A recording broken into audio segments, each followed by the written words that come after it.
your mom. Oh my god, where's my wand? Hi, I'm your mom! That's how you break a microphone. So I have moved. It has been a long time since I put out a video. I'm in a completely different location. I have somebody to add to my purge list if the purge is ever called. I had to move back to my hometown. It's a long story. Also, the reason why I had to move back to my hometown and why it took me so long to put out another video is because I got a concussion! Fun. When you get a concussion, sometimes you have to just head back home because you need your family to give you a helping hand. Thanks, Mom. Anytime.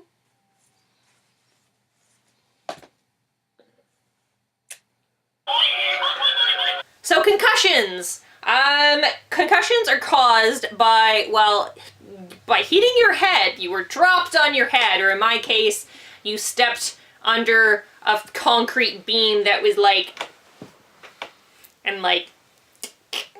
ceiling high to here standing up, and then ducked under and popped up too soon, and it hurt. You hit your head, I hit it there, or there, and that happened to this before I hit my head, so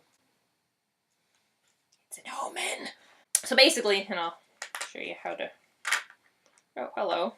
I want to take his face off.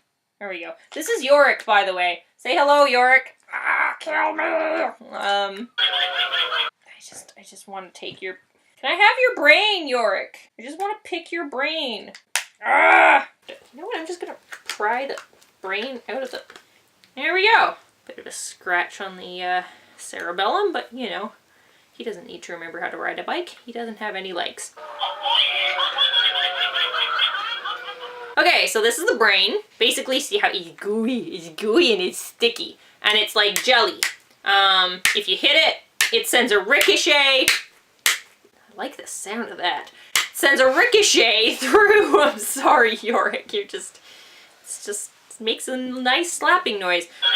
Or in my case, you hit it there, and what happens is it's kind of like a bruise, so it swells up, and then you've got, between the brain and the skull, you've got something called the meningeal vein, and it will swell up with the swelling of the actual injury, and it will spread. It will spread all over the brain. It'll go all kinds of places. You can actually even damage some of the neurotransmitter, or rather the electro.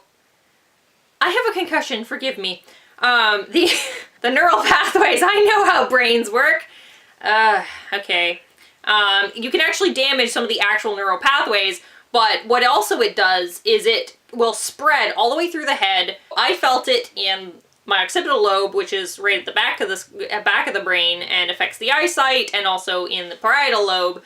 So that'll make you light and sound sensitive. But yeah, it's like jello. So that's where you get your migraines from, because the meningeal vein is all swelled up and it's everywhere, and it makes you light and sound sensitive and sometimes smell and does all kinds of things. In fact, I'm going to give you the full list of actual, this is fun, of the full list of symptoms.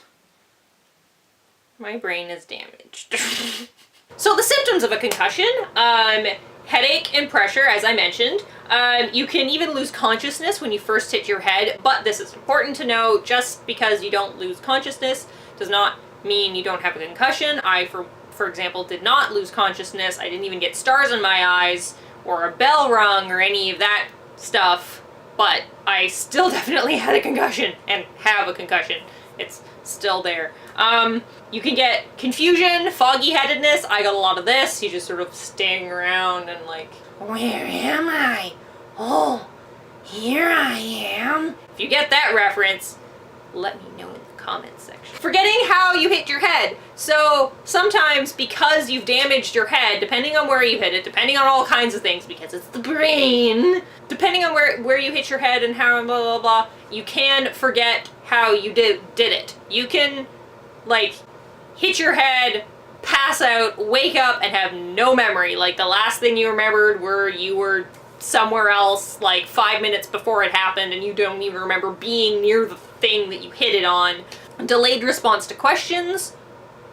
That I probably had, but again, you're gonna have to ask somebody else because, like, it's not like I know the answer to that. But if you're like delayed response, and you're to a question of some kind, and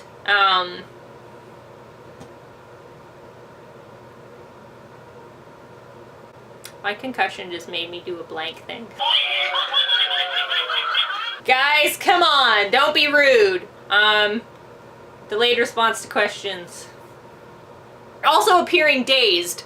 So that's sort of the same thing as sort of like foggy-headed, but dazed is a little bit different. I actually had like a shift in my center of gravity for a while. I actually was like, couldn't stand upright for a while. Like, I'd stand up and then I'd like have to hold on to something because otherwise I would just completely just tip over. That was fun. And fatigue. Now this is the one that affected me the most.